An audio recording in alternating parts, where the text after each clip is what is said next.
Bueno, buenos días a todos y a todas. Damos inicio a un nuevo conversatorio del aula política joven, como comentaba nuestro director. Creo que por las fechas que estamos no podría ser otro tema más oportuno que hablar sobre la transición, un poco sobre este proceso que ha tenido tantas luces y sombras y sobre todo de cara a la actualidad ha estado tan debatido, ¿no? Y más cuando dentro de unas horas, mañana, se estarán conmemorando los 50 años del fallecimiento de Francisco Franco, una figura que indudablemente marcó la historia contemporánea de España y que sobre todo a partir de esa muerte es que se da un proceso, se desencadena un proceso de transición que sus repercusiones llegan hasta nuestros días y que sobre todo a partir de los últimos años pues ha habido un gran debate y que de las nuevas generaciones pues evidentemente pretenden acercarse, ¿no? Y ver hasta qué punto influye esto que se llamó la transición española. Me acompañan dos expertos, dos personas con las que tengo el gusto de moderar. Uno es a mi derecha Fernando Ristal, él es doctor en periodismo, licenciado, doctor en periodismo por la Universidad CEU San Pablo. Hizo su tesis sobre el papel del Partido Comunista en la transición democrática española y actualmente es director ejecutivo de CEU Cefas, que, bueno, como sabéis, es una de las instituciones insignias que tiene el CEU en cuanto a este tipo de pensamiento y actividades políticas. Y también me acompaña Santiago Armencilla, que es politólogo, licenciado en Ciencias Políticas de la Administración por la Universidad Complutense de Madrid, es doctor en Economía Política y Social, máster en Formación del Profesorado y muy conocido por youtuber, ¿no? por sus conferencias y por sus debates.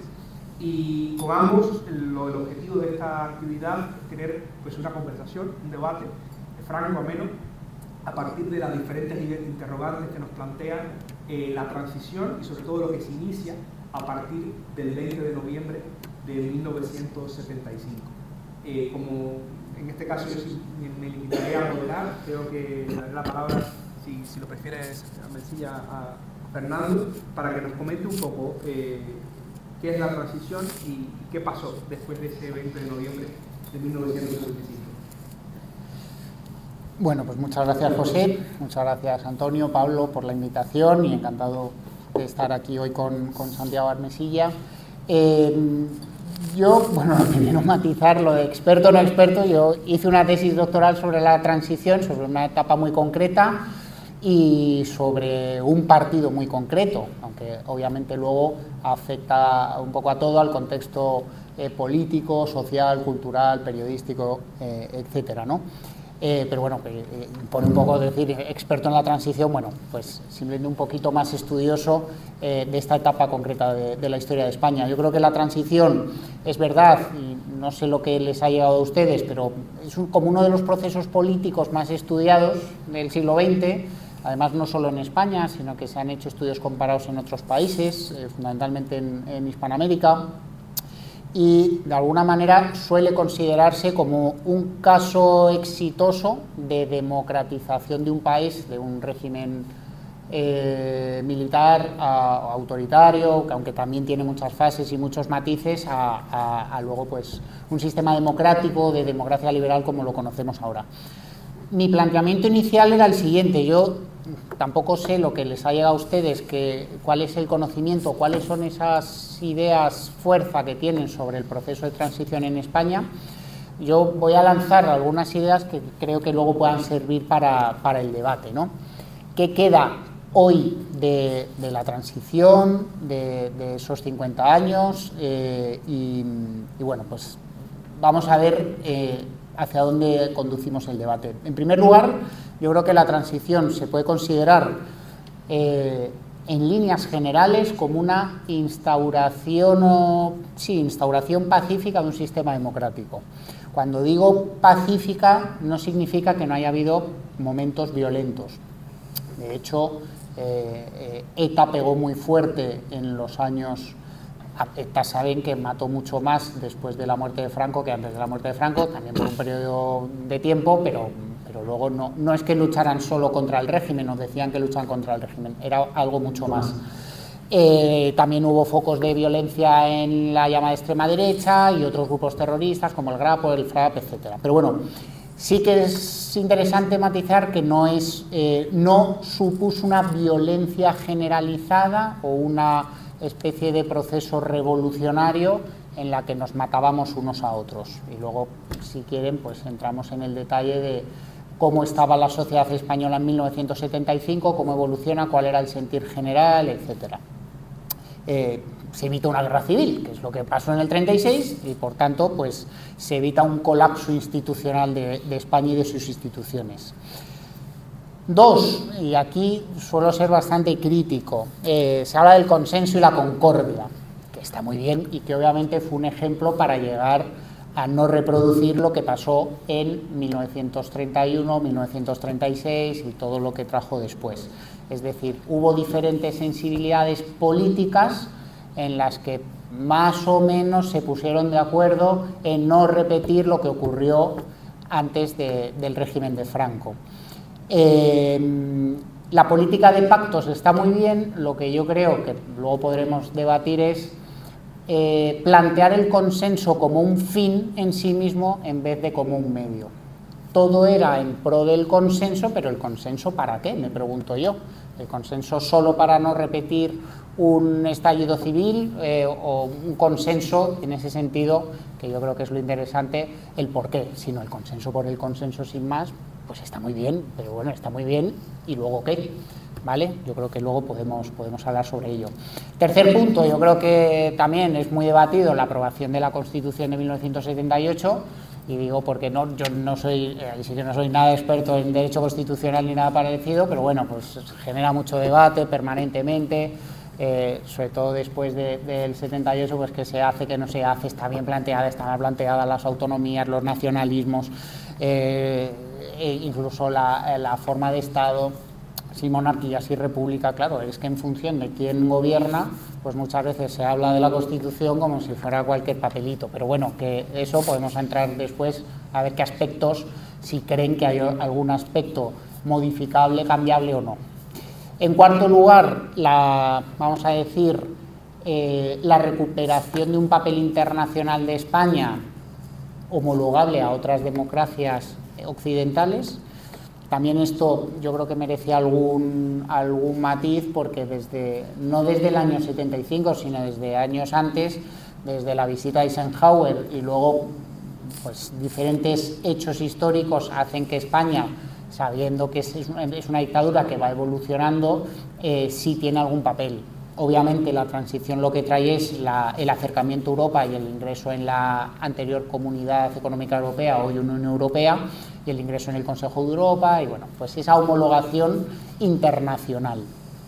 En quinto lugar, pues se habla mucho de que la transición lo que hace es modernizar España.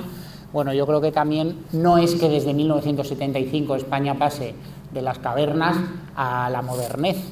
De hecho, recientemente tengo muy reciente el último libro de Jorge Vilches, que precisamente habla de 1975, y la verdad es que demuestra con bastante eficacia y naturalidad pues que el régimen de Franco a partir de los años 60 pues va sufriendo una evolución hacia posiciones menos autoritarias, digamos, en el que hay un desarrollismo muy importante y un desarrollismo económico y también cierta apertura cultural, y se habla que el destape no llegó el 21 de noviembre de 1975, que en los años 70 ya había destape, que en Televisión Española había algún programa en catalán y que Serrat iba y venía, es decir, que había actores de extrema izquierda actuando en los teatros, y en fin, es una evolución que no parte solo de 1975 o de la movida madrileña, que hay un proceso de avance, de progreso y de modernización desde años antes, la llegada del turismo, la Ley Fraga de 1966, en fin, son muchas cosas en las que se podría. Lo que sí hace es pues aumentar ese pluralismo político, pues bueno, pues evidentemente desde un régimen donde sí hay censura y donde no hay partidos políticos, pues evidentemente se abre al mundo de los partidos, al mundo sindical, etcétera, etcétera. Otro punto es que podríamos tratarlo dentro de la Constitución, pero sería el estado de las autonomías, y esto da para mucho, y bueno, quizás sea un foco no resuelto, pues vamos a debatirlo luego, a ver qué les parece. El séptimo punto tenía que apuntar pues, la consolidación de un Estado de Derecho, que también de un Estado de Derecho que podríamos considerar dentro del régimen también, dentro de las leyes fundamentales del movimiento, pero donde sí se da un Estado de Derecho donde hay elecciones libres democráticas, legalización de todos los partidos. Bueno, pues es en el proceso de la transición cuando se produce, ¿no? Esa de la ley a la ley, liderada por Torcuato Fernández Miranda, en fin. El octavo punto, mencionaba antes el no repetir lo de 1931, 1936 y ese sentir general de reconciliación. Aquí pues podría también, es que no quiero quitar tiempo luego al debate, pero bueno, cuál es el papel del Partido Comunista sobre todo, pero también del Partido Socialista, menor en algunos casos, el surgimiento del terrorismo nacionalista, que también es previo a la muerte de Franco, bueno, una reconciliación quizás imperfecta. También se producen leyes de amnistía a terroristas que luego vuelven a matar. Que eso también a las víctimas del terrorismo muchas veces nos lo recuerdan. Hubo una ley en el 77 que muchos de esos terroristas que estaban en la cárcel les sacamos con una muy buena intención, pero que luego otros volvieron. Y yo creo que en este sentido lo de la reconciliación y el no repetir hechos del pasado, hasta la Ley de Memoria Democrática de Zapatero, donde de alguna manera vuelve a rescatar ese enfrentamiento de las dos Españas. Y por último, pues decía así de manera general, apertura cultural, pluralismo informativo, como queráis llamarlo, de una manera muy abierta, en la que también se produce, yo creo que desde la Ley Fraga en ese sentido hay cierta apertura en los medios, sigue habiendo censura, pero se puede hablar de más cosas de lo que se hablaba antes. Y luego esa apertura cultural que digo, es verdad que me condiciona un poco tener reciente la lectura de Jorge Vilches, pero sorprende mucho pues eso, ¿no? El cine con contenidos en los que sí hay crítica a películas de Carlos Saura, películas de diferentes autores donde sí hay cierta crítica al régimen, de manera muy soslayada, bueno, por no entrar en ningún título, pero también en televisión española, lo que decía antes pues por ejemplo el uso del catalán. El uso del catalán no es que Franco lo prohibiera, sino que había alguna programación destinada a poder hablar en catalán, la reivindicación cultural y artística de las regiones de España, incluso el papel de la Iglesia también condicionado por el Concilio Vaticano II, donde también hay un cambio desde la llegada del cardenal Tarancón para digamos, tener un posicionamiento más abierto, más democratizador que el que venía viviéndose y apoyándose en el régimen de Franco. He tocado muchos temas, yo creo que con esto ya nos da para debatir 1 hora, 2 horas, 3 horas. Muchas gracias. ¿Qué tal? Bueno, bien. ¿Cómo voy? A ver. Bueno, lo primero, gracias por la invitación. Yo lo que diría es que el título de la charla, de la conferencia, de la tertulia, debate, como lo queráis llamar, es lo primero que hay que empezar a analizar. ¿Por qué digo esto? Porque la gran pregunta que hay que hacer es ¿cuándo realmente empieza la transición? Empieza con la onomástica que viene mañana, con el 50 aniversario de la muerte de Franco. Empieza en el momento en que Juan Carlos de Borbón se convierte en Juan Carlos I, rey de España. Empieza en el momento en que es asesinado en un atentado supuestamente de ETA el presidente Carrero Blanco, o se empieza a preparar mucho antes. Creo que esto es importante tenerlo en cuenta porque ningún proceso histórico tiene una única fecha de detonante del mismo. Hay un antes, hay un durante y hay un después, evidentemente. De hecho, también habría que preguntarse, puedo parecer un poco escolástico, ¿no?, haciendo este tipo de digresión, pero bueno, estamos en un ámbito académico católico y creo que se me va a agradecer. La cuestión es, también se puede preguntar, ¿cuándo termina la transición? ¿Termina con las elecciones del 77 en que gana Adolfo Suárez? Lo digo porque el último episodio del famoso documental de la transición de Victoria Prego, que algunos que seáis ya mayorcitos pues lo hayáis visto, o termina con la proclamación de la Constitución de 1978, o más aún, termina con la victoria de Felipe González en el 82, que hay gente que lo supone. ¿Cuándo empieza y cuándo comienza un proceso histórico-político determinante para el desarrollo de una nación política como la española y además importante en el contexto cultural de Europa Occidental y de eso que se llama Occidente? Creo que es ahí donde primero hay que incurrir, donde primero hay que incidir y donde primero hay que analizar las cuestiones. Porque la preparación de la transformación del modelo dictatorial militar, cívico-militar, vamos a decirlo así, que tenía la España de Franco, no se empieza a preparar con el asesinato de Carrero Blanco y es más, no se empieza a preparar única y exclusivamente desde dentro de España. Ni siquiera se empieza a preparar única y exclusivamente, tú lo has estudiado en tu tesis doctoral, desde la oposición antifranquista, tanto interna como externa. Y también hay que decir que se empieza a preparar desde los propios entornos del régimen franquista. Desde eso que se llamó Movimiento Nacional. Ya había sectores del Opus Dei, de la Falange y del carlismo menos que ya apuntaban en la dirección de una transformación de ese régimen cívico-militar, derechista, vamos a decirlo así, a una democracia liberal burguesa avanzada al estilo democrático occidental que se estaba organizando durante la Primera Guerra Fría como contramodelo del modelo soviético que era el que había que combatir realmente. Y entonces el modelo franquista ya no servía para ese combate. Alguien podría decir, ¿se empieza a preparar la transición con la visita del presidente Eisenhower a España?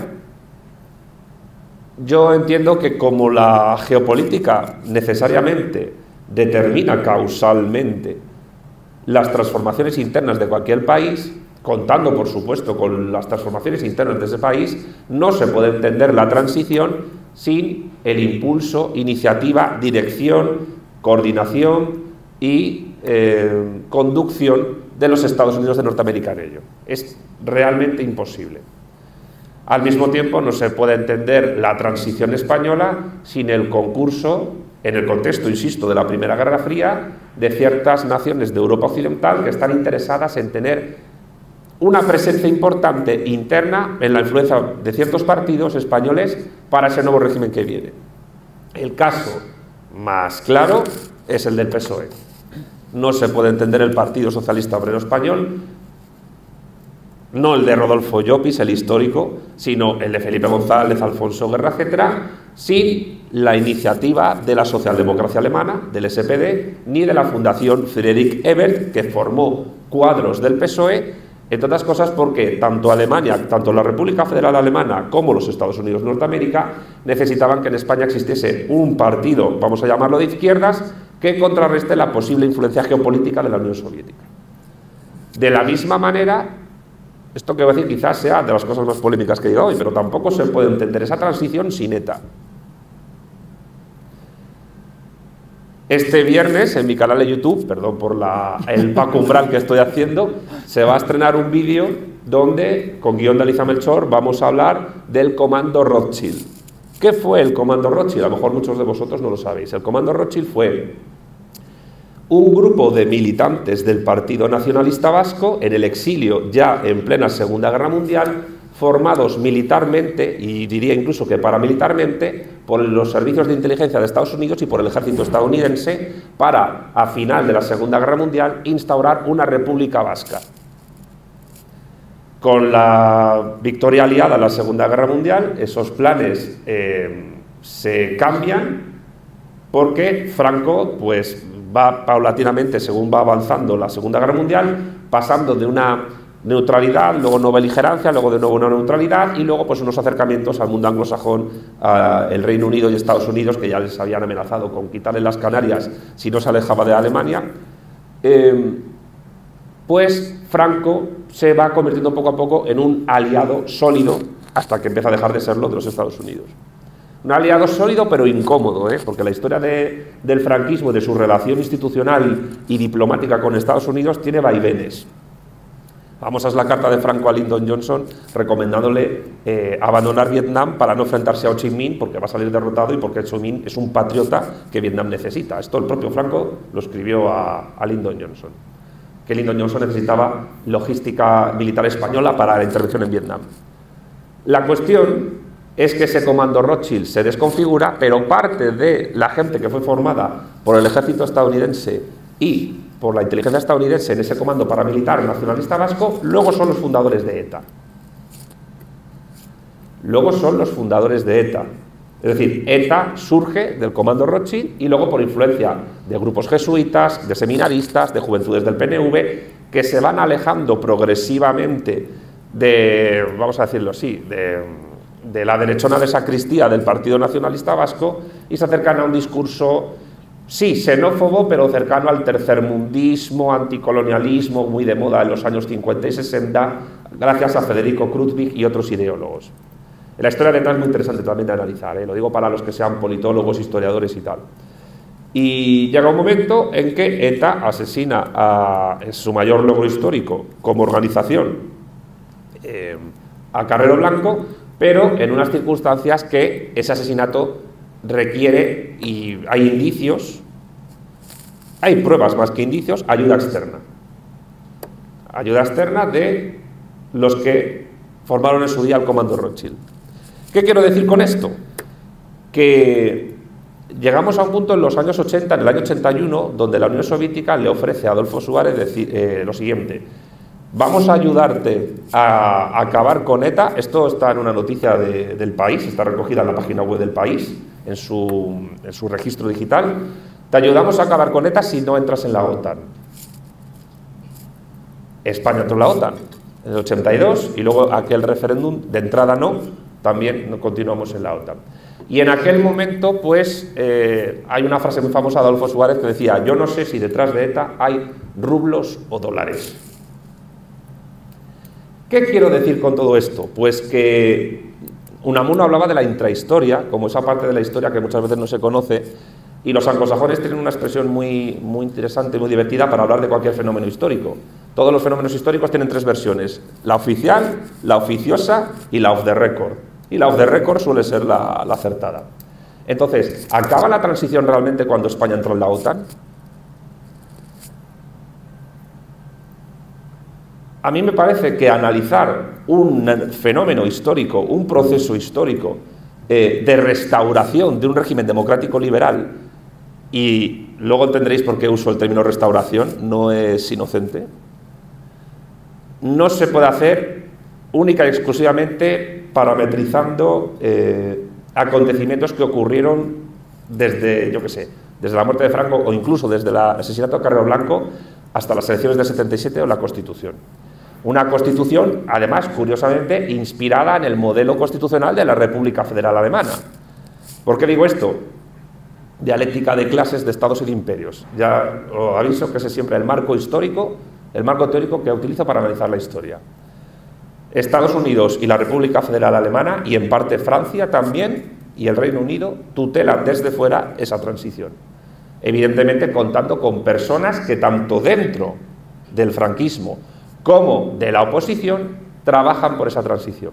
Particularmente hablando, es muy importante hablar también del Congreso por la Libertad de la Cultura. El Congreso por la Libertad de la Cultura fue un organismo internacional auspiciado por la CIA que se dedicaba a reunir a intelectuales y artistas de izquierdas, progresistas y antifascistas, pero que al mismo tiempo eran antisoviéticos.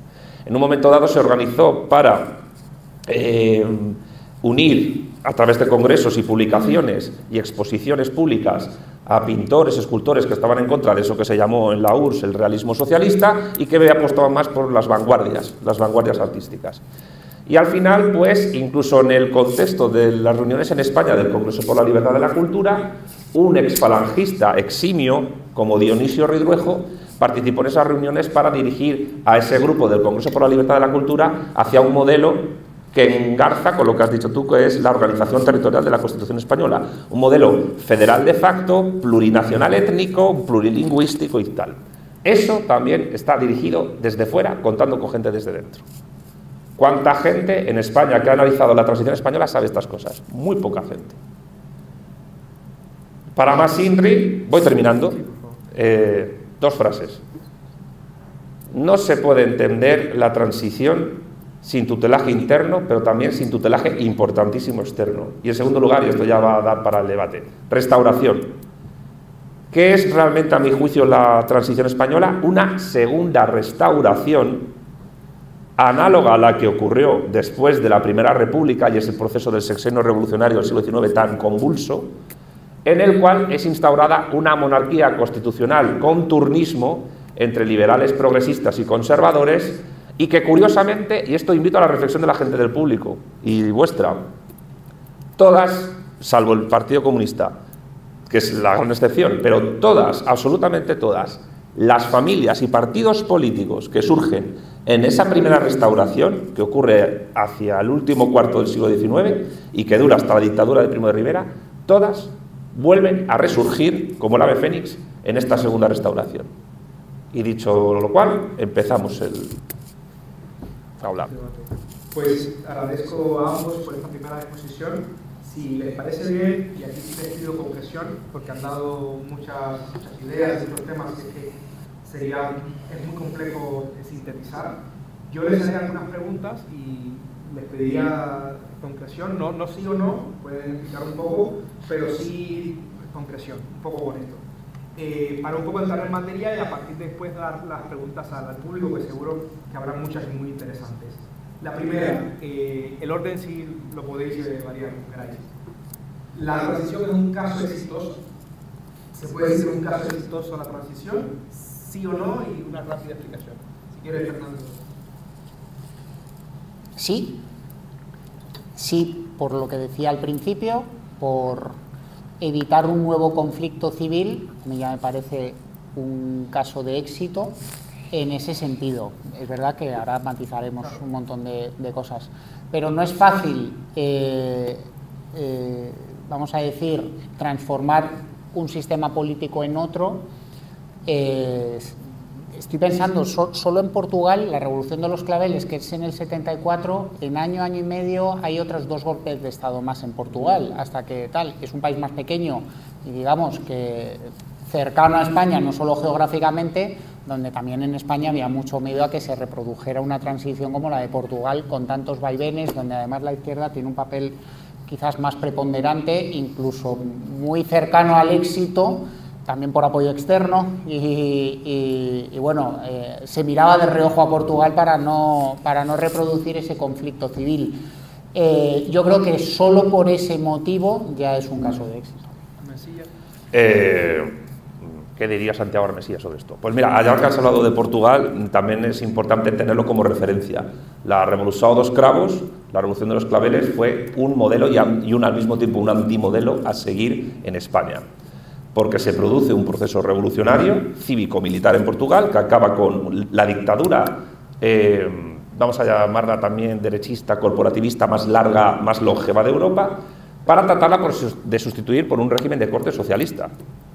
Y externamente, y también a cierta oposición interna y externa a Portugal, no le interesa que Cuba se convierta en una suerte, que Portugal se convierta en una Cuba en plena Europa occidental.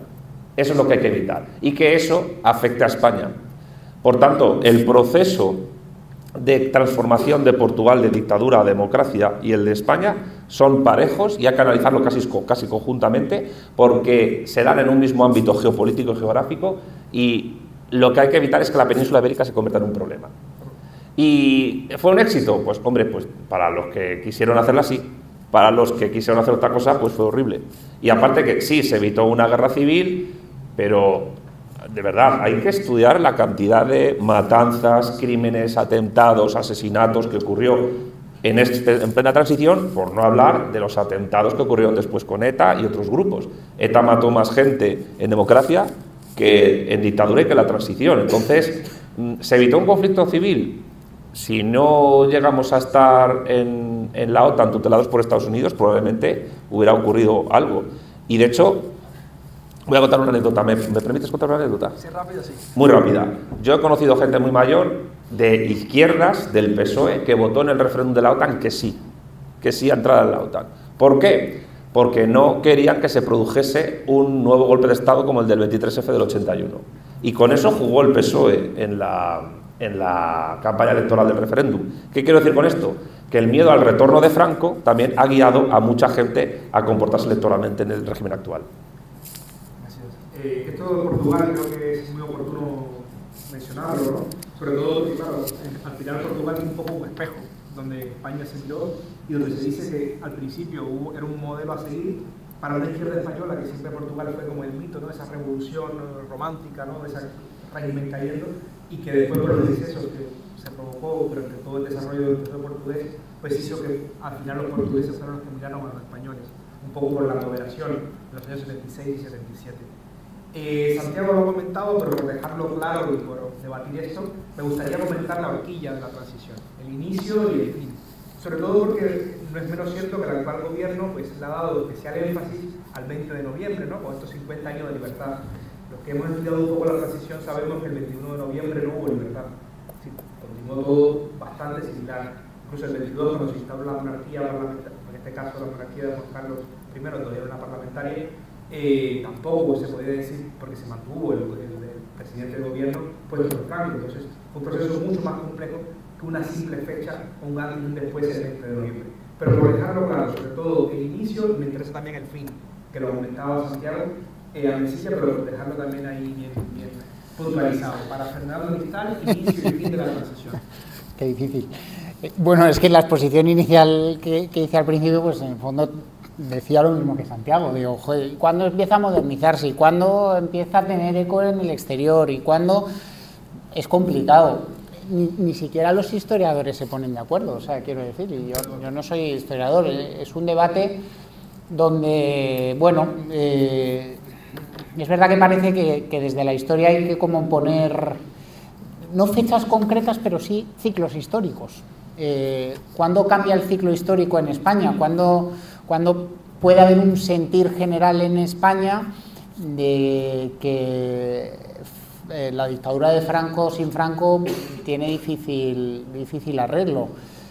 Por eso muchos historiadores coinciden en dar como inicio la transición el atentado de Carrero, porque podía ser la única figura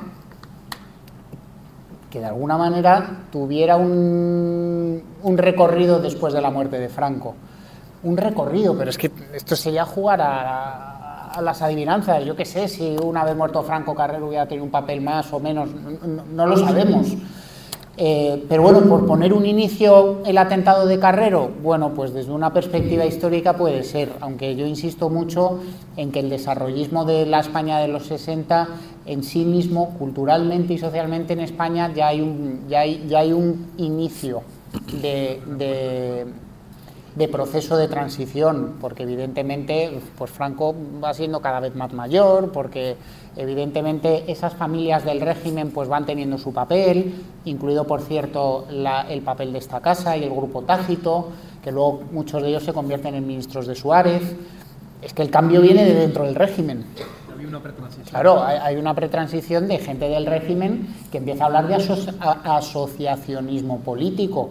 Es que Fraga desde Londres empieza a hablar de, bueno, y esto cuando tal, hay que irlo preparando, y hay documentos de Areilza, de Fraga, están preparando. Es que el ejército, a través del rey, también hay sectores en los que dicen, bueno, y Díez Alegría, el papel de Díez Alegría es importante para decir, bueno, y después de Franco, el ejército de alguna manera tiene que apoyar un sistema democrático. O sea, es complejo, pero si quieres, por decir algo, por decir una fecha, el inicio, Carrero Blanco, el final, fíjate, no tanto la entrada en la OTAN como la entrada de un partido socialdemócrata en el gobierno, que además como fue esos 202 escaños de manera tan aplastante, decir, joder, pues España ya parece que ha cambiado, pues parece que puede gobernar la izquierda y no seguimos matándonos en la trinchera, ¿no? O entre hermanos. Podría ser más que la Constitución, la victoria de Felipe González. 82. Santiago, inicio y fin. Es la pregunta más difícil que has hecho. Dejando claro, estamos los dos de acuerdo, que es muy difícil establecer un principio y un final. Sin embargo, yo creo que más que hablar de pretransición, habría que hablar de preparación de transformación del régimen, porque lo que es el régimen actual es una transformación interna del franquismo. Creo que eso también hay que tenerlo en cuenta. Y cuidado, que en esa transformación interna hay elementos institucionales, culturales, políticos de continuidad, pero también de ruptura. En dialéctica la continuidad y la ruptura se dan al mismo tiempo. Bueno, esto es ontología. Pero si yo tuviera que poner muy brevemente un inicio y un final, para mí yo creo que el inicio sería el momento en que Franco designa a Juan Carlos de Borbón como su sucesor con la jefatura del Estado. Y el momento final sería el referéndum de la OTAN que gana el sí en el 86. A partir de en esos dos puntos de inflexión es cuando la historia de España cambia completamente y nos integramos en el ala geopolítica del mundo anglosajón. Muchas gracias. Santiago Solmones Orquilla, del año 1969 al año 86, más o menos. Sí. Un poco más amplia la transición. Uno de los temas que lo han tocado así algunas pinceladas, pero que también es importante en este proceso, y que quizás es otra de las limitaciones que Fernando mencionaba en algún momento, es un poco el papel, el rol, por un lado de las élites, porque se habla de una transición que fue organizada desde despachos, que fueron unas élites, incluso ahí incluye también al Partido Comunista, el Partido Socialista, por las reuniones y pactos que hubo directamente entre Suárez, Santiago Carrillo o Felipe González, pero me gustaría, igual rápidamente, aunque me hablaran del papel de las élites en este proceso, si realmente fue una transición de todo lo pactado, que a veces se dice como limitación, y también por otro lado, que quizás es algo que reivindica una parte de la izquierda española, la presión popular, la presión social, es decir, realmente hubo una presión para el régimen, para ese franquismo en descomposición, los sindicatos, los estudiantes, los movimientos vecinales, y cómo fue este proceso. Para resumir, el rol fue determinante de las élites y por otro lado fue determinante el rol de las masas populares. ¿Sí o no? Y si pudieras matizarme esto. Las élites, yo creo que son las élites del régimen de Franco. O sea, digamos que se cocina dentro del régimen. Le voy a dejar la parte exterior a Santiago, porque evidentemente sin esa conexión exterior es muy difícil. Es un acompañamiento, son directrices, bueno, quizás, bueno, lo matices, yo me quedo en la parte interna, si quieres, es el régimen de Franco el que trae la democracia. Esto, cuando lo he dicho en universidades públicas, me han cancelado, eso ha sido cancelado. Bueno, pues en la universidad pública ha sido cancelado por decir que las élites, el régimen de Franco trae la democracia, pero es que no podía ser de otra manera. Es que desde fuera el Partido Comunista no puede traer la democracia, otra cosa es que se integre, que trate de sumarse, que trate de ver qué resquicios nos deja el régimen para poder tener algún tipo de participación, pero el principal objetivo de Carrillo es que se le legalice al Partido Comunista, si no, no tiene nada que decir. Eso por un lado. Y luego lo de las masas populares, yo soy bastante, vamos a decir, creo que realista. El español medio no estaba en la calle tirando botes de humo. El español medio en los años 70 vivía muy bien. El español medio, esa clase media y esa, bueno, en función del índice, la octava potencia mundial o no, tenía una segunda residencia y le gustaba irse de vacaciones y podía viajar y venían los turistas y se ponían un bikini y vivían en ese sentido cómodamente. O sea, había un sentir cómodo pues eso, de estatus, de vida en la que el conflicto callejero pues eran sectoriales, pero no era generalizado. Yo creo que no era generalizado. Hay encuestas de opinión pública, lo que pasa que las encuestas de opinión pública en estos años 70 tenían una particularidad, y es que si se hacían en enero se publicaban 6 meses después. Pero la evolución, y eso por ejemplo Charles Powell en sus libros lo refleja muy bien, es una transición pacífica en ese sentido social o sociocultural. El español medio estaba cómodo, no era un militante político, aunque había militantes políticos. Y bueno, se suma al carro del cambio en pro de su beneficio, digamos, no por una cuestión ideológica del derrocamiento de Franco, ¿no? Había cola para ver la tumba de Franco en el Palacio Real, o sea que... Santiago. Bueno, lo que llamáis las élites, lo que el marxismo llamaría las clases dominantes, como, a pesar de los vaivenes y los conflictos que ha habido en 2 siglos, como son prácticamente las mismas de que llegaron los Borbones al poder, pues no ha tenido ningún problema en la transformación de un régimen a otro. Así que en ese sentido se adaptaron fácil porque las clases dominantes se adaptan fácil. Mientras estén donde están y tengan su negocio seguro, no hay problema. Respecto a las masas populares, yo estoy de acuerdo, lo hemos dicho los dos. El régimen de 78, la democracia actual, es una transformación interna del franquismo, donde sí hay unas rupturas ideológicas y culturales con algunos elementos del franquismo, por inducción interna y externa. Pero es el propio franquismo el que inicia, o mejor dicho, cierto sector mayoritario del franquismo el que inicia esa transformación a lo que tenemos actualmente. Eso que se llaman las masas populares, a mí la noción de clase media como clase baja y clase alta no me gusta porque son demasiado sociológicas, parece que tienen que ver con el nivel de ingresos. Lo que sí es cierto es que hubo movilización social, hubo huelgas, hubo movimientos populares estudiantiles, juveniles, incluso desde dentro de la propia Iglesia Católica, pero fueron a la larga irrelevantes. Fueron a la larga irrelevantes por 3 motivos. Primero, porque el Partido Comunista de España ya llevaba mucho tiempo, 20 años antes de la muerte de Franco, en una línea eurocomunista crítica de la URSS. Segundo, porque se preparó a un PSOE que neutralizara al PC y al mismo tiempo que se convirtiese en el arquitecto y columna vertebral del régimen. Por cierto, un PSOE en el que se metió mucho falangista. Y tercero y más importante, y es una cosa que no se habla, porque la Iglesia Católica estaba por la labor de esa transición. Y la Iglesia Católica estaba por la labor de... es más, voy a decir una cosa que no he dicho nunca, salvo que en privado.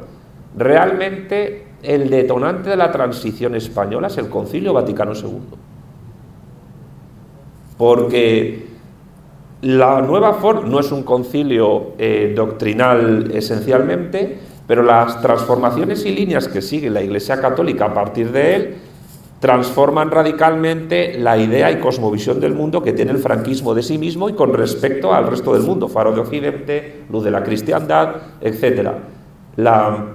El ecumenismo que introduce Juan XXIII y después Pablo VI y una cierta apertura a los movimientos de esto que ahora confusamente se llama Sur Global y antes se llamaba Tercer Mundo, pues implican que dentro del franquismo, que se mueven unos parámetros nacionalistas, pero sí también tradicionalistas católicos, empiezan a ser bastante barrenados desde su base. Entonces, ¿qué quiero decir con esto? Que no se puede entender tampoco la transición española sin la Iglesia Católica. Otra cosa que habría que analizar es cómo queda luego la Iglesia Católica después de la transición, que sería extensible a analizar cómo queda la Iglesia Católica después del Concilio Vaticano II, pero eso para otro día. Otro tema. Muy bien. Una de las cosas que también de esta transición que hay que hablarlo de alguna forma y me gustaría comentarlo es el papel de la monarquía. Es Juan Carlos I, su papel en la transición, sobre todo porque hay una realidad, y es que al jefe del Estado, en este caso Francisco Franco, lo sustituye el jefe del Estado, que era el príncipe de España, Juan Carlos I, y en cierta medida, sobre todo en el año 76, se ve un poco la influencia que tuvo directamente, primero cesando a Arias Navarro, que es una realidad, la actitud del rey, y después el nombramiento de Adolfo Suárez, porque esto siempre hay que comentarlo. Adolfo Suárez, si bien es cierto que es un presidente que convoca las primeras elecciones democráticas y de esta forma trae la democracia, no fue designado democráticamente, fue designado por la terna y por los mecanismos que el rey tenía, que en aquel momento no eran de todo democráticos. Pero la transición va indisolublemente ligada a Juan Carlos I. De hecho, tampoco le llama el piloto de la transición. Me gustaría un poco comentar sobre esto. El papel de la monarquía, existía la posibilidad de que hubiese otro resultado que no fuera una monarquía parlamentaria en una España post-franquista, ese es el resultado final de la transición.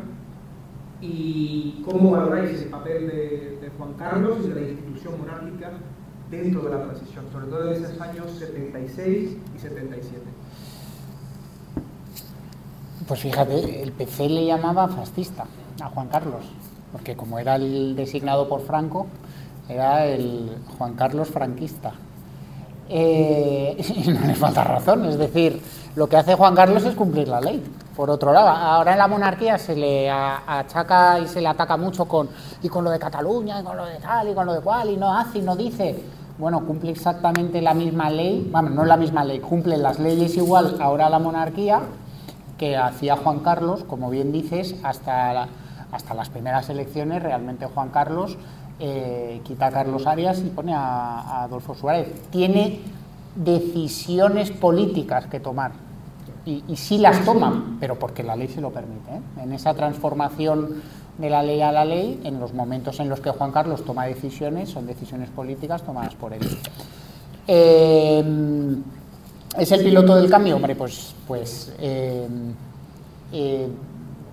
sin entrar en vicisitudes, vamos a decir, de otra índole, es el principal protagonista. Pero es que no puede ser otro. Sobre todo en clave interna, no puede ser Carlos Arias, incluso no puede ser Suárez, no puede ser Torcuato Fernández Miranda, sí a lo mejor de cara a la galería, pero de cara al español, de cara afuera de España. Esto es como cuando un partido, cuando un equipo de fútbol gana un campeonato, son los jugadores, es el entrenador. Bueno, pues tiene que haber un entrenador, pues tiene que haber un líder, pues tiene que haber una persona que, digamos, ejecuta esa transformación. Y obviamente es Juan Carlos. Pero diferenciaré mucho Juan Carlos de la institución monárquica, porque su padre también es institución monárquica y tiene otro papel. Yo diría, en este caso, Juan Carlos. Cuando fue asesinado Carrero Blanco, muchos recordarán aquel discurso que hizo el propio Franco, que dijo la frase enigmática: no hay mal que por bien no venga. Todavía se hacen cábalas sobre aquello. También solía decirle Franco a Juan Carlos: usted debe gobernar de otra manera. Hay gente que subrepticiamente dice que fue el propio Franco el que impulsó la transición, pero bueno, estos son, insisto, intra historia. Sí, evidentemente Franco es clave, iba a decir, pero Juan Carlos de Borbón es clave. Pero bueno, voy a hablar otra vez de mi canal de YouTube. Hay un vídeo en mi canal de YouTube que se titula Juan Carlos de Borbón, espía de Estados Unidos. Wikileaks dio a conocer hace unos años reuniones que tuvo Juan Carlos de Borbón cuando era príncipe de España y sucesor para Franco, conversaciones con el embajador estadounidense, en plena embajada estadounidense, donde le informaba de movimientos internos del régimen y sobre avances respecto al Sáhara Occidental y Marruecos, porque tampoco se puede entender la transición sin la invasión que hizo Marruecos del Sáhara español, la Marcha Verde, en la cual además se cometió un exterminio étnico enorme de población saharaui, que eso tampoco se habla, que Marruecos ha cometido un genocidio en el Sáhara. Y fue Juan Carlos de Borbón el que facilitó, por intereses que tenía geopolíticos Estados Unidos en Marruecos y en el Sáhara, por un montón de recursos naturales que tiene la región, le facilitó información a cambio del apoyo tácito de su corona, porque una cosa que temía Juan Carlos y Adolfo Suárez es que hubiera el referéndum en España y se proclamara una tercera república. Aquí no vamos a entrar en qué modelo republicano sería, porque eso ya, insisto, da para otro seminario, da para otro debate. Porque uno de los problemas que tienen los partidos en España que se dicen republicanos es que lo son de boquilla, de folclore, ¿no? Pero la cuestión es que Juan Carlos se gana a Washington, se gana a Estados Unidos siendo confidente y espía del embajador de Estados Unidos que trabaja para Henry Kissinger. Y Henry Kissinger, recordemos que un día antes de la muerte de Carrero Blanco se reunió con Carrero Blanco para tratar de dirimir cuestiones como la nuclearización atómica de España. Entonces, ¿yo qué diría? ¿Que Juan Carlos de Borbón fue clave para la transición? Sí, pero siempre tutelado por Henry Kissinger. Interesante. Un poco ya para dar la palabra al público, como el nombre lo indica, de la transición que queda de todo aquello, yo quería que me comentarais un poco esta parte, sobre todo porque se habla de que la transición, bueno, más allá de su caso de éxito o no, según las valoraciones de cada cual, que es un régimen que está llegando o que llegó hace mucho tiempo a un agotamiento y que su gran resultado fue la Constitución del 68, que es la que ha garantizado un régimen constitucional por los últimos 48 años, pues está también dando muestras de agotamiento, ¿no? Hay inicios que en su momento, por la realidad y por el contexto que hubo que pactarlo de esa forma, pero que se ha dicho que con el paso de las décadas no se actualizó, o por el contrario, lo que ha dado el resultado a otros vicios aún peores. Entonces me gustaría un poco que debatiéramos sobre esto, compartiéramos sobre esto. ¿Qué queda de la transición? Es decir, podemos decir que es un régimen que está agotado, los resultados de que se tradujo después de la transición, de estabilidad que hubo después del 82, ha llegado a un momento donde hay que redefinirla. ¿Cómo nos posicionamos en el 2025 de cara a esos resultados de la transición? A ver, la transición como proceso histórico, o sea, está agotado porque creo que ha finalizado. Ya no hay transición en ese sentido de un régimen a otro, creo. Lo que podríamos debatir es el régimen constitucional, que es de lo que se habla recientemente y si está o no está agotado. Yo es que es verdad que estamos viviendo momentos muy convulsos, pero no solo en España, y yo iría un paso más. Yo creo que lo que quizás estamos en un proceso de cambio histórico es el agotamiento del consenso nacido después de la Segunda Guerra Mundial.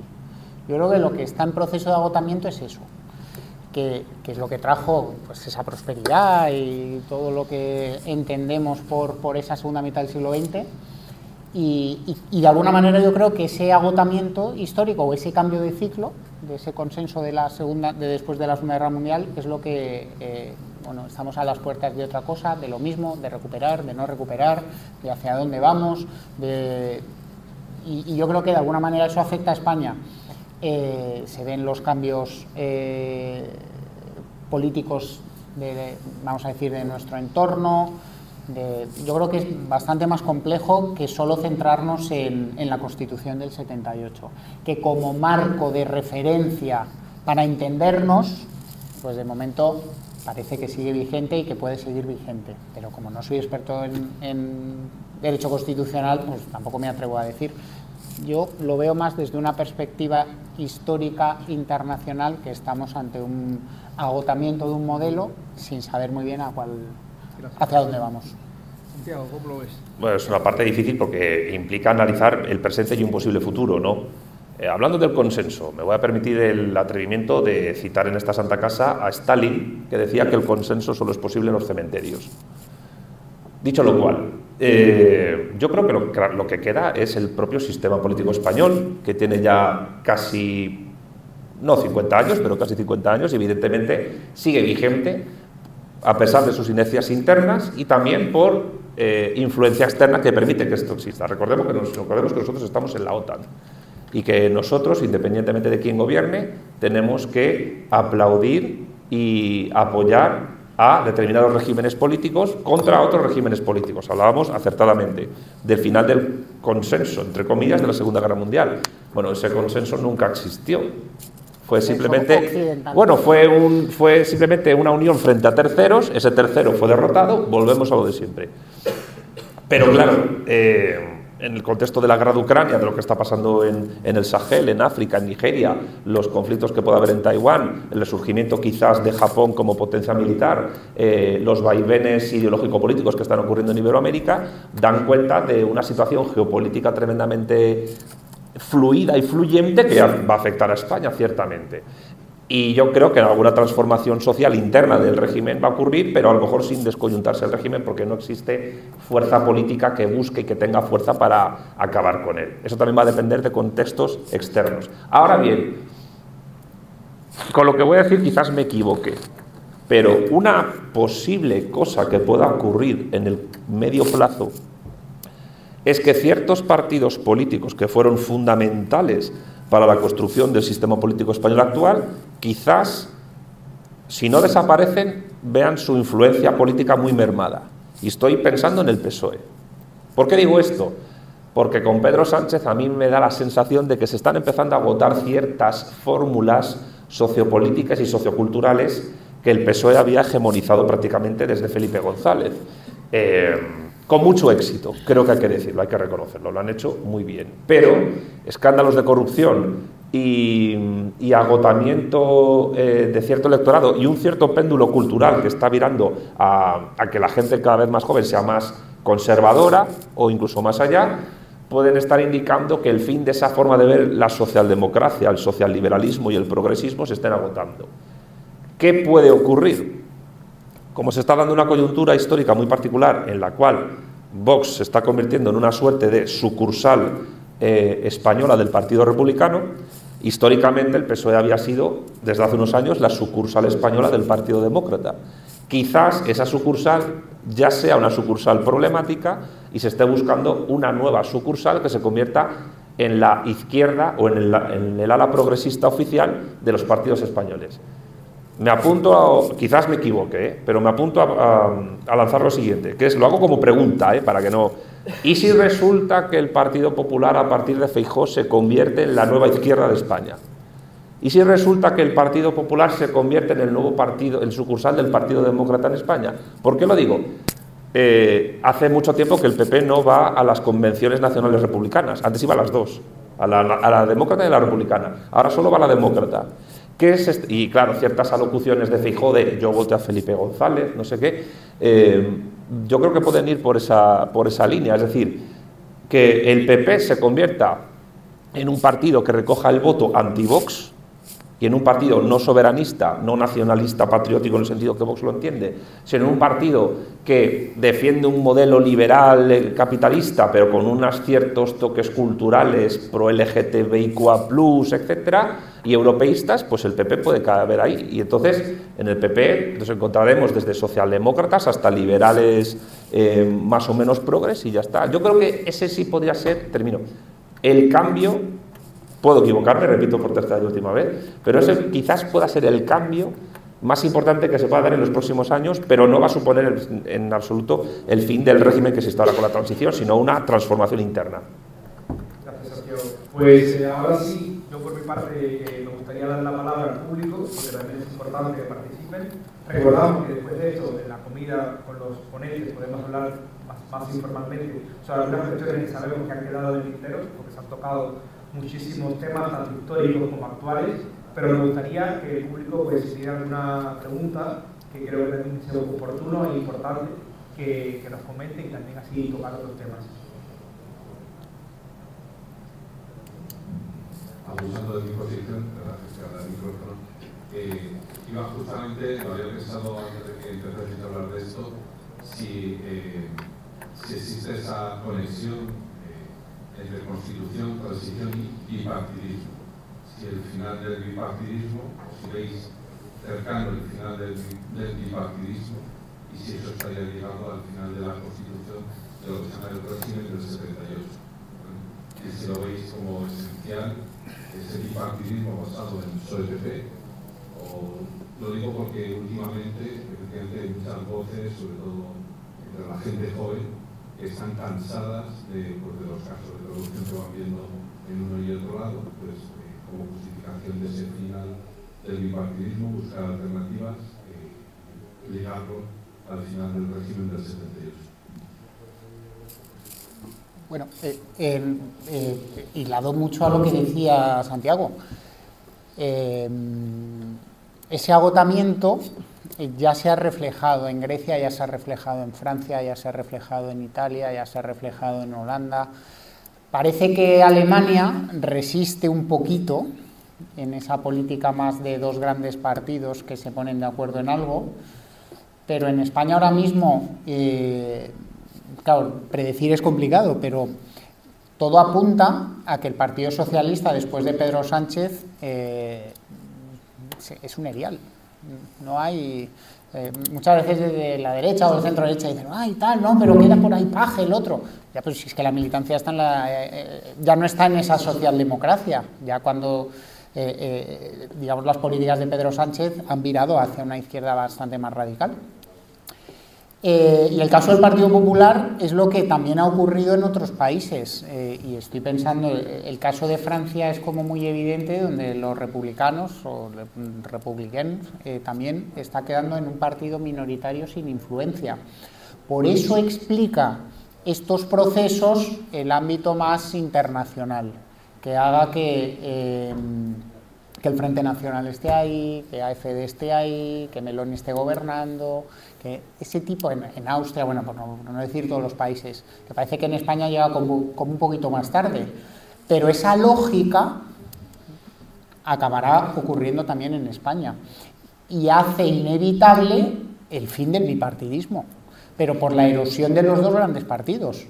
Y esa correlación de fuerzas internacional, pues por narices hace que como decía muy bien Santiago, el aliado de Estados Unidos en España ya no son los partidos que decimos tradicionales, pues porque el contexto geopolítico ha cambiado, porque vamos a un contexto distinto y porque el votante obliga a que eso cambie también, influenciado pero obliga a que, o sea, es muy sorprendente entre la gente joven y no tan joven lo de Albize y casi 1 millón de votos, que es un outsider que dice, que hace y dices, ¿y esto es el fin del bipartidismo? Pues yo creo que son señales de que sí, de que ese fin del bipartidismo pasa a otra cosa. Bueno, necesariamente hay que aclarar que muchos politólogos dicen que tenemos un bipartidismo entre comillas imperfecto, porque es un bipartidismo que después de las elecciones generales necesita que dentro del poder legislativo se forme un ejecutivo, si no tiene mayoría absoluta, con el apoyo de partidos que son necesarios para el poder. Por eso mucha gente piensa que España, más que una democracia liberal, es una partitocracia. Pero esto también es otro debate. No obstante, sin el concurso tradicional de primero Convergencia y Unión, luego Junts, PNV, por supuesto, me dijeron que había estado el PNV en esta casa también, Esquerra Republicana de Cataluña y en menor medida pues Izquierda Unida, después Sumar, luego Más País, luego Podemos, Unidas Podemos, que son tantas siglas que me pierdo, y luego Vox, pues evidentemente ese bipartidismo no es sólido, no es tan sólido como el estadounidense, donde hay una preponderancia hegemónica de 2 partidos, que son 2 partidos que da igual quién gobierne, porque luego las políticas siempre son las mismas. Los chinos, medio en broma, siempre dicen que mientras en Estados Unidos hay dos partidos y siempre la misma política, ellos tienen un único partido y diferentes políticas según la coyuntura. ¿Cuál es lo gracioso del asunto en España? Viendo las cosas que están pasando en Francia, que están pasando en Italia, que están pasando en Portugal, por ejemplo. Volvemos al espectro portugués. ¿Quién está gobernando en Portugal? Pues un partido que es más cercano a Vox que otra cosa. El casi 1 millón de votos de Albize Pérez, bueno, Albize Pérez pues puede convertirse en una alternativa política o ser simplemente una suerte de Ruiz Mateos o Jesús Gil del siglo XXI. Y hay mucho aspirante a Jesús Gil en España, por cierto, algunos youtubers también. Yo considero que las transformaciones internas que se pueda dar en este bipartidismo imperfecto van a depender también de la coyuntura geopolítica. El trumpismo, que es algo más que un partido político, el Partido Republicano actualmente, que es un movimiento sociocultural que nos impacta necesariamente, hace que se tambaleen las bases ideológicas en las cuales se han movido los partidos tradicionales que hicieron la transición. Alianza Popular pasó a ser el Partido Popular, ahora Vox se parece más a Alianza Popular que al Partido Popular, pero con elementos trumpistas, y el Partido Popular tiene unos dejes socialliberales que lo acerca más a Obama o a Biden que a Donald Trump, evidentemente. Y el PSOE, vamos a ver qué ocurre. Pero si nos vamos al ámbito catalanista, ahora tenemos una fuerza llamada Alianza Catalana, que está subiendo como la espuma, que le está empezando a comer el terreno a Esquerra Republicana y a Junts, que son los que hicieron el golpe del 2017, y con un discurso. ¿Cuál es el análogo histórico que a mí se me ocurre más parecido a Alianza Catalana? El bloque flamenco en Bélgica, que es un partido separatista, flamenco, antibalón radicalmente, anti-inmigración y anti-islam. Luego habrá que ver también qué impacto tiene el fenómeno migratorio en España y el fenómeno religioso en el voto. ¿Por qué digo esto? Porque los católicos están a verlas venir, están más o menos repartidos, pero tenemos una población islámica que tradicionalmente vota a partidos que se llaman de izquierdas, porque les conviene, y tenemos a sectores evangélicos que votan a partidos de derechas porque les conviene también. Y claro, ahí el problema a largo plazo lo va a tener la derecha tradicional católica, porque le puede comer en el terreno el evangelismo, que tiene fines, principios y objetivos completamente antitéticos con los que tiene el catolicismo político desde hace décadas. Entonces, yo creo que hay que estar atento a cómo nos está influyendo la política estadounidense a nosotros. Hasta tal punto nos influye que este fin de semana se ha jugado un partido de la NFL entre Estados Unidos y España y bueno, y faltaban, pues yo qué sé, las niñas de San Ildefonso haciendo de cheerleaders. Entonces, pensemos que formalmente somos un país independiente, pero la transición no se puede entender si no vemos que de facto somos un protectorado de Washington. Nos da tiempo para, bueno, varias palabras para las pedidas. Pediría brevedad a las preguntas y brevedad a los ponentes. Sí. Yo primero, pues, muchísimas gracias a los ponentes y mi pregunta va relacionada a qué nos queda ahora. Porque parece más relevante cada vez hablar de Franco, porque parece cada vez, a 50 años de su muerte, a casi 47 de la Constitución, parece que hay partidos que se aferran a seguir hablando del tema. Por rédito político tengo mis dudas, porque no me parece un tema más agotado, de que los jóvenes ya no están tan interesados, pero sin embargo se sigue hablando sobre el tema y se sigue dando bombo a lo mismo. Tiene un rédito político espectacular, porque los millones de pensionistas sí han vivido el régimen de Franco. Y te aseguro que rescatar ese enfrentamiento, el Partido Socialista lo tiene muy medido para ese rédito electoral. Sí que lo tiene. Es verdad que a la gente joven, yo muchas veces analizo esa reacción de la gente joven en clave hormonal casi. Y hay una izquierda predominante que me impone determinados modelos culturales, sociales, y yo me rebelo. Contra lo que me imponen con 18 años me rebelo, sea de derechas, de izquierdas, de arriba o de abajo. Y le está saliendo rana con la gente joven a la izquierda, en ese sentido. Pero sí calcula el rédito electoral del enfrentamiento porque, digamos, demográficamente España es una pirámide invertida en ese sentido. Y son muchos pensionistas, mucha gente mayor que sí ha vivido el franquismo. No es que esté en el enfrentamiento, pero es una manera muy fácil de provocar si no estás conmigo, eres un franquista, eres un tal, eres un cual. Y bueno, es un modelo político partidista o sociológico que tiene impacto, El maniqueísmo en ese sentido, o conmigo o contra mí, pues en la figura de Franco tiene éxito electoral, sí. Yo voy a decir que en estos 50 años de su muerte Franco está más vivo que nunca. Y no solo porque el PSOE lo resucite para decir, si no me votáis, Franco va a volver. Es que la gente está empezando, sobre todo la gente más joven, a dejar de tener miedo de que Franco vuelva. Es más, algunos quieren que vuelva Franco, pero no porque lo hayan vivido. Uno no puede sentir nostalgia de un régimen político que no ha vivido. Un chaval de 20 años no sabe lo que es el franquismo, pero vamos, es que no sabe ni cómo era la Fuenlabrada gobernada por el PSOE en los 80. O sea, es decir, no puedes tener nostalgia de algo que no has experimentado. Pero, ¿qué es lo que pasa? Que la juventud en España está a falta de referentes políticos y ve que su situación a corto, medio y largo plazo puede ser muy mala. Y el franquismo, por cuestiones de que le contaban sus abuelos o sus padres, si son muy mayores, o por lo que ellos estudian, les ofrece una seguridad que no tienen ahora. Algunos de aquí me conocerán por un reel de redes sociales donde yo hablaba con Risto Mejide, donde yo le dije en un programa de televisión, Franco fue más socialista que el PSOE. Y lo sigo diciendo. De hecho, el franquismo tuvo más empresas estatales, mixtas y cooperativas obreras que la Segunda República Española, que no nacionalizó ninguna empresa nunca. Seguridad laboral para los trabajadores. Viviendas de protección oficial, que ya prácticamente no se construyen, cada vez menos. Una mezcla entre doctrina social de la Iglesia y nacionalsindicalismo. De aquella manera el nacionalsindicalismo, porque estuvo muy decapitado cuando llegó al poder, que ofreció unos parámetros sociales que incluso cuando Marcelino Camacho en la transición volvió a ser una figura pública sin persecución política, decía que el foro del trabajo del franquismo no había que abolirlo, mientras que Comisiones Obreras y el PC estaba por la labor. Entonces, ¿qué quiero decir con esto? Que la juventud no es que quiera el franquismo per se porque no lo ha vivido, es que lo que quiere es esa seguridad política, jurídica y económica que existía entonces y que dejó de existir precisamente cuando llegó el PSOE al poder, que fue quien realizó las políticas más liberales económicas de la historia de España en muchísimo tiempo. De hecho, ¿quién introduce a la escuela austríaca en España? El PSOE. Pedro Schwarz, Carlos Solchaga y Miguel Boyer introducen a Mises y a Hayek.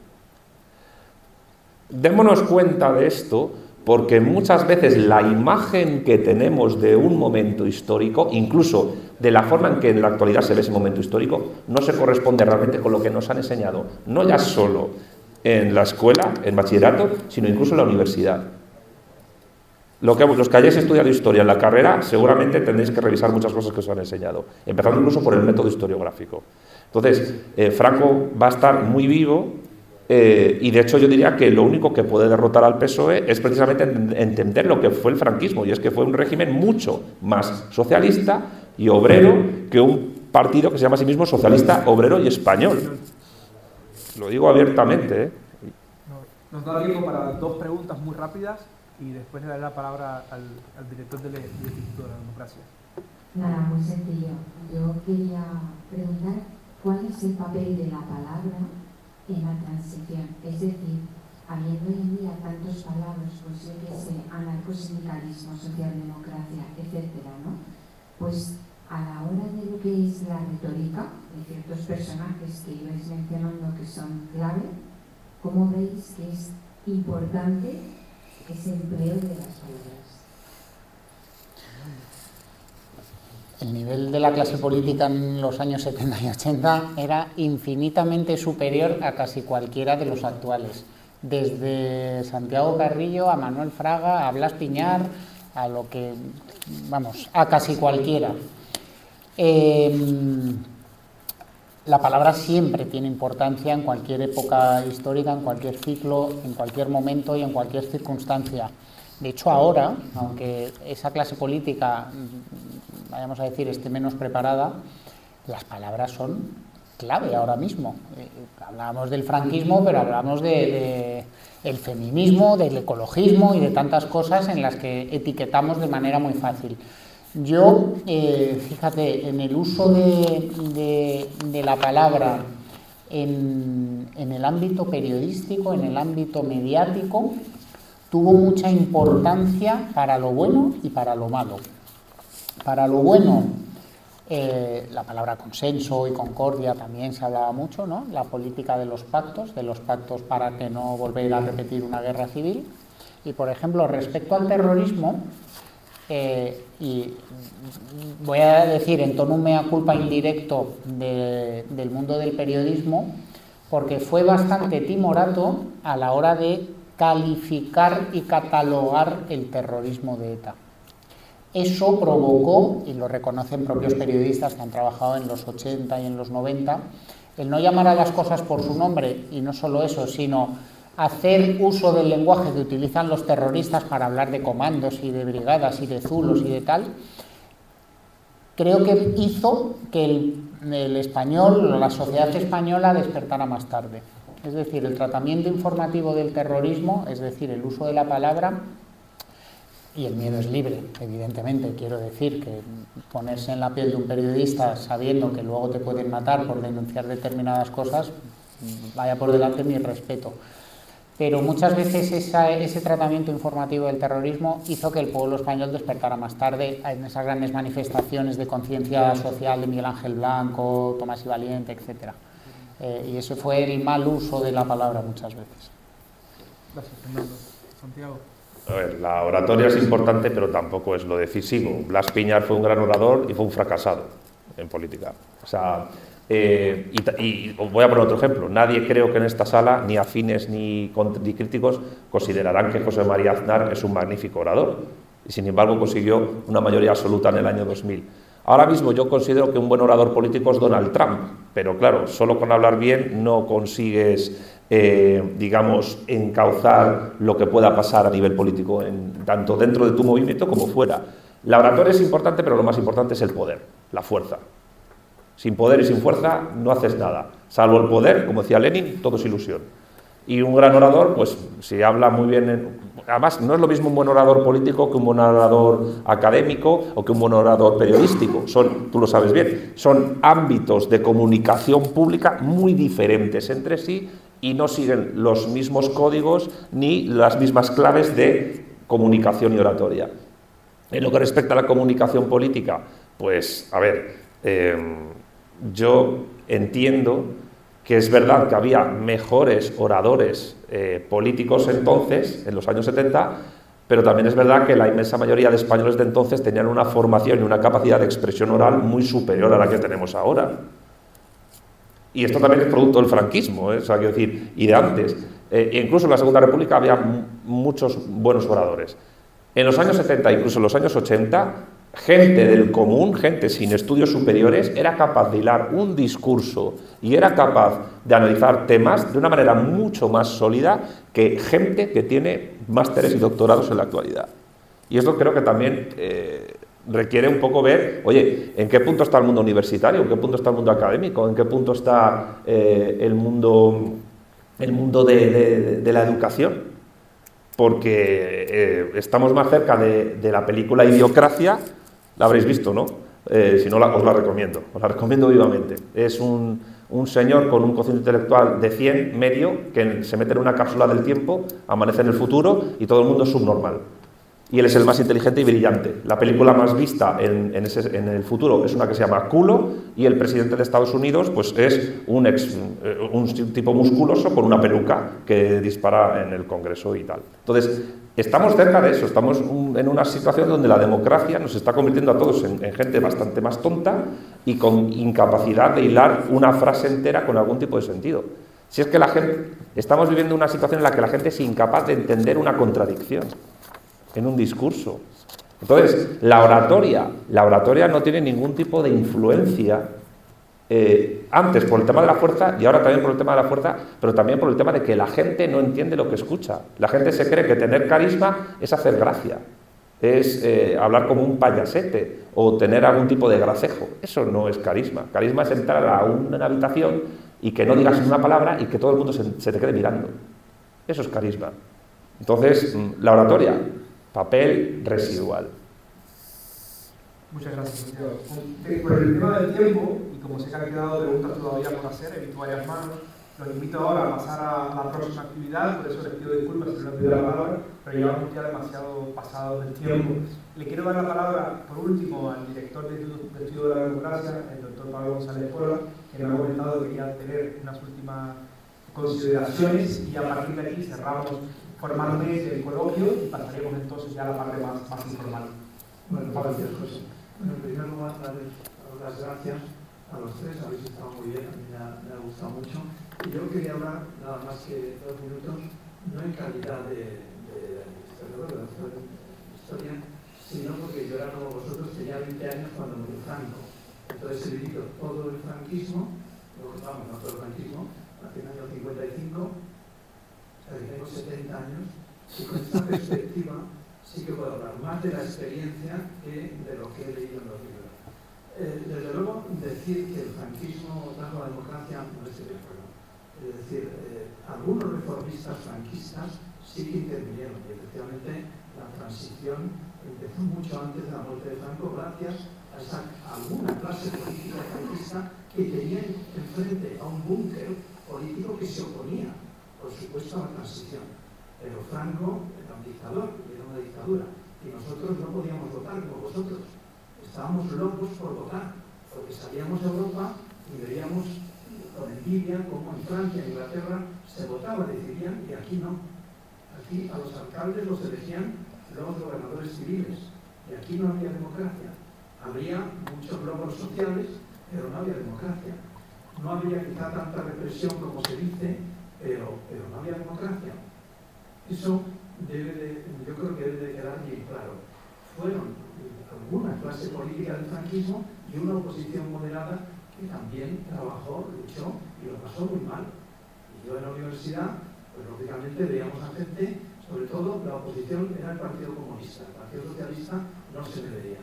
El Partido Comunista eran unas personas que no eran demócratas. Es decir, luchar contra el franquismo no quiere decir que luchar contra la democracia. Era un Partido Comunista que seguía las directrices del Comintern. Yo, vamos, puedo decir, yo tenía muy buenos amigos en la universidad, comunistas, muy buenas personas, pero no pensaban en la democracia. Ahora sí que había una clase política moderada, que es la que con esos políticos consiguieron traer la democracia a España. Por tanto, hay que diferenciarlo. Franco, yo creo que nunca pensó en una evolución democrática. Pensaba en las instituciones. Lo que pasa es que es verdad que en el testimonio, en el testamento de Franco, no se cita al movimiento nacional. Luego él sabía que el rey no podía gobernar como él, porque no tendría esas atribuciones que tenía un dictador. ¿De acuerdo? Entonces, algo debió prever, pero desde luego nunca nunca fue demócrata ni pensó en la democracia desde mi punto de vista. Y por último, sobre Carrero Blanco, quería decir, porque se ha dicho, Carrero Blanco no se hubiera opuesto jamás. Carrero Blanco era un soldado, como lo soy yo, que también soy militar, que me tengo retirado, y sé lo que es ser militar. Y era un soldado que hubiera hecho lo que le había mandado. Y Franco dijo a los militares, en su pensamiento particular a los militares, que apoyaran al rey, a Juan Carlos, como a él mismo. Y todos los militares se pusieron, hubo algunos conatos como el 23F, que también se podría hablar de eso, pero en general el ejército atendió a lo que dijo Franco, ponerse a las órdenes de Juan Carlos. Y Carrero Blanco además se lo dijo, que en el momento se retiraría, jamás se hubiera opuesto a esta política que el rey Juan Carlos hizo hacer desde el principio. Y es esta evolución a la transición. Y perdonad porque a lo mejor me he extendido, pero ya no quiero decir nada. Muchas gracias. Muchas gracias, Pablo. Pues entonces, nada, como para mantener este espíritu de debate, los invito entonces a pasar a la comida y a estar preparados, y ahora continuaremos entonces en un ambiente más informal, continuaremos con más preguntas y más debate. Muchas gracias a los ponentes.